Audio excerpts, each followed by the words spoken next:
Nobody called the police that morning. Not because they didn't know something was wrong. They did. They had known, some of them, for days. The silence wasn't confusion. It was shame. Because the man who had done this wasn't some stranger who broke in through the back door. He was the man they had trusted with their retirement funds, their children's inheritance, the savings they had spent 30 years building. His name was Marcus Thiessen, and by the time anyone thought to check his books, he was already gone. What followed was not just a financial collapse, it was a complete unraveling of how one man had built a reputation so airtight, so unassailable, that the truth never stood a chance, not for over a decade. This is the story of the Westpoint Group, one of the most catastrophic investment collapses in Australian history, and the man at the center of it who smiled through every warning sign like he had already written the ending. His real name was Norm Carey. And in Perth, Western Australia, in the 1990s, that name meant something. Perth is not Sydney. It is not Melbourne. It is a city on the edge of the continent, physically isolated from the rest of Australia by nearly 2,700 kilometers of desert. That isolation breeds a particular kind of trust. You know the people you do business with. You see them at church. Your children go to school together. Norm Carey understood that. He was born in 1948 and built his early career in property development. A man who spoke in certainties when others dealt in approximations. He had a gift, people said, not for numbers exactly, for belief. He made you believe. By the mid-1990s, Carey had restructured his operation into what he called the Westpoint Group, a property finance company based in Perth. The model was straightforward on the surface. Westpoint would raise capital from retail investors, ordinary Australians, through what were called mezzanine finance products, high-yield notes promising returns of up to 12% annually. 12%. At a time when bank term deposits were paying 5%. The financial planners who sold these products to their clients took commissions of up to 10%. That meant Westpoint was paying out 22 cents on every dollar it raised before it had built a single wall. The math was already broken, but nobody was looking at the math. They were looking at Norm Carey, at his handshake, at his certainty, at the buildings going up across Perth with his name attached to them. By 2001, Westpoint was managing over $300 million in property projects across Western Australia and Queensland. Carey was photographed at charity dinners. He appeared in the business press. He was, in every visible sense, a success. And then, slowly, almost imperceptibly, the cracks began. The first warning came not from a regulator, not from a journalist. It came from a single line in an internal audit conducted in late 2002. The auditors, a mid-tier Perth firm, noted that several Westpoint property projects were generating insufficient revenue to service the interest on the mezzanine notes they had issued. In plain language, the properties weren't making enough money to pay back investors.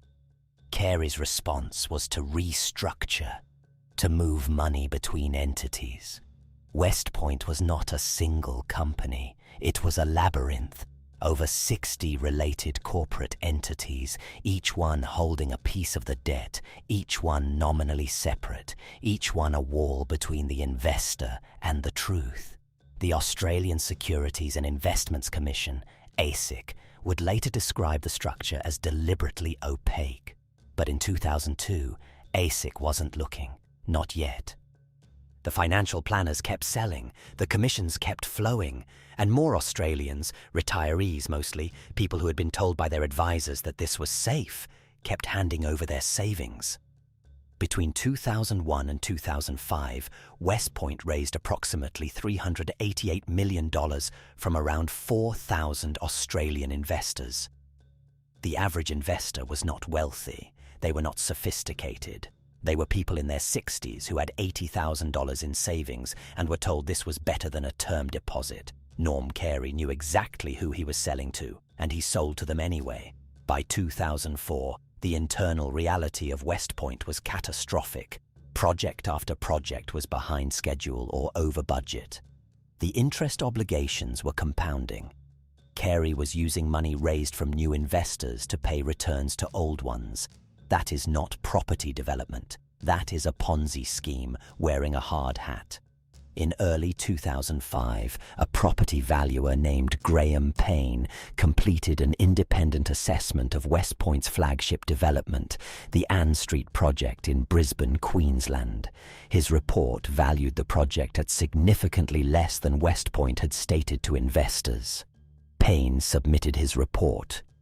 Westpoint disputed it. Payne was subsequently replaced. His report disappeared from the public record for nearly 3 years. The collapse, when it came, arrived with the quiet devastation of something that had been inevitable for years. On December 8, 2005, ASIC finally moved. They applied to the Federal Court of Australia to wind up the Westpoint mezzanine companies, the entities that held the investor notes. The court granted the application. Norm Carey did not appear in court that day. He had already left the country. On January 11, 2006, liquidators appointed by the federal court began the process of unwinding the Westpoint Group. What they found was worse than anyone had stated publicly. The assets did not cover the liabilities, not even close. Of the $388 million raised from investors, the liquidators estimated that recoveries would amount to, at best, a fraction of what had been promised. 4,000 investors, most of them retirees, most of them now facing the reality that the money was gone. Anne March was 67 years old and lived outside of Bunbury, Western Australia. She had invested $110,000, her entire superannuation, the savings from a career as a school administrator, on the advice of a licensed financial planner who had received an $11,000 commission for the sale. She told a parliamentary inquiry in March 2006 that she had asked the planner whether this was safe. He had told her it was safer than the bank. She recovered less than $8,000. She was not alone. In the weeks following the collapse, the human geography of the disaster began to emerge. Couples who had lost everything, a retired nurse who could no longer afford her medication, a former teacher who had to sell the family home, and through all of it, Norm Carey was nowhere. He had fled to Dubai. The fugitive phase of Norm Carey's story lasted nearly 3 years, which tells you as much about the limits of international financial law as it does about him. Australia does not have an extradition treaty with the United Arab Emirates. Carey knew this. He had, investigators later concluded, planned his exit before the collapse was public. He travelled to Dubai in November 2005, weeks before ASIC's court action, and set up residence. ASIC issued a warrant for his arrest. The Australian Federal Police listed him as a wanted person. The Financial Review ran his photograph. None of it reached him. Back in Australia, the financial planners who had sold Westpoint products faced their own reckoning. ASIC launched investigations into 130 separate financial planning firms. 17 were found to have acted without proper due diligence. Several had their licenses revoked. One planner, a man named Tony Rigg, who had sold over $4 million in Westpoint notes to elderly clients in New South Wales, later told investigators he had never read the product disclosure statement. Not once. He had simply collected his commission and moved on. The parliamentary inquiry that followed was, in the words of Senator John Williams, who had made it his personal mission to pursue accountability, a damning indictment not just of Westpoint, but of the entire financial planning industry's incentive structure. He called it a system where the advisor's loyalty ran to his commission, not to his client. He was right, and nothing about it was unique to Westpoint. That was what made it so chilling. In Dubai, Carey was not hiding. He was not cowering in an apartment. He was conducting business, living well, playing the role of the successful property developer in a city that asks very few questions about where a man's money came from. It was not until July 2007 that ASIC officers, working in coordination with Australian Federal Police, made contact with Carey directly. By then, a separate civil action had already established that he was personally liable for millions in director's duties breaches. He negotiated his return. On September 24, 2007, Norman Carey flew back to Perth on a commercial flight. He was met by Australian Federal Police officers on the tarmac. He was wearing a grey business suit and carrying a single carry-on bag. He did not make a statement. The legal proceedings that followed took years, almost agonizingly so for the investors waiting for any resolution. Norm Carey faced both civil and criminal charges.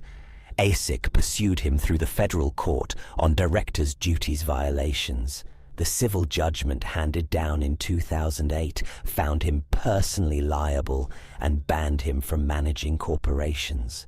The criminal charges were separate and slower.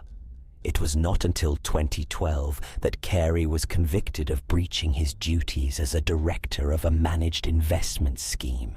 He was sentenced to 3 years imprisonment. 3 years for destroying the retirement savings of 4,000 people. For Anne March and the $102,000 she never recovered. For every couple who had to explain to their children why the inheritance was gone. He served a portion of that sentence and was released.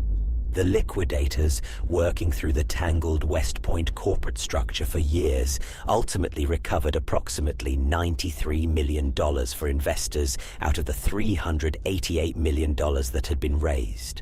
A compensation fund established by the government eventually paid out an additional $55 million to the most vulnerable victims. The total shortfall, the money that simply ceased to exist, exceeded $200 million. Most of the investors received cents on the dollar. Several died waiting. The financial planning firms that had pushed the product faced their own civil actions. Some compensated clients, some appealed, some simply closed and the principals moved on to other ventures. Tony Rigg, the planner who had never read the disclosure statement, was banned from the industry. He later opened a cafe in regional New South Wales.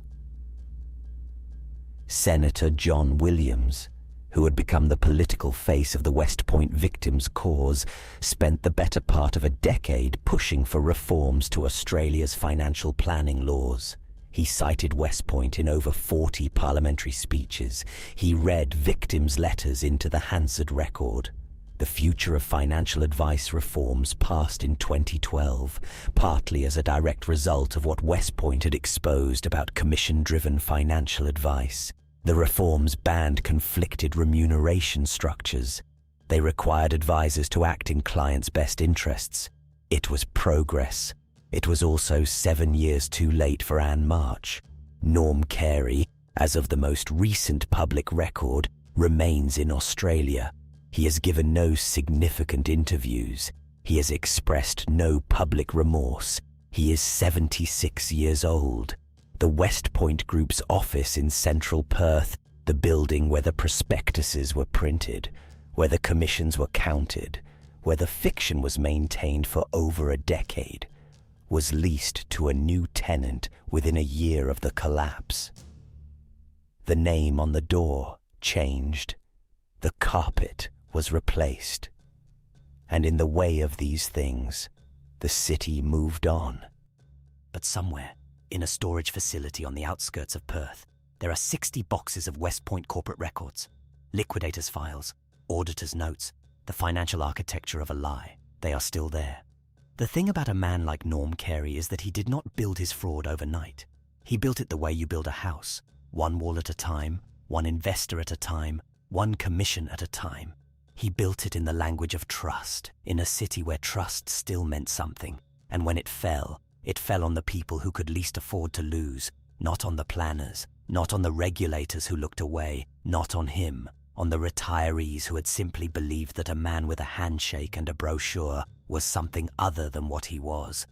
The money is gone, the sentence is served, and the question that nobody in finance ever quite answers, not really, is how many times this has to happen before the system stops making it so easy.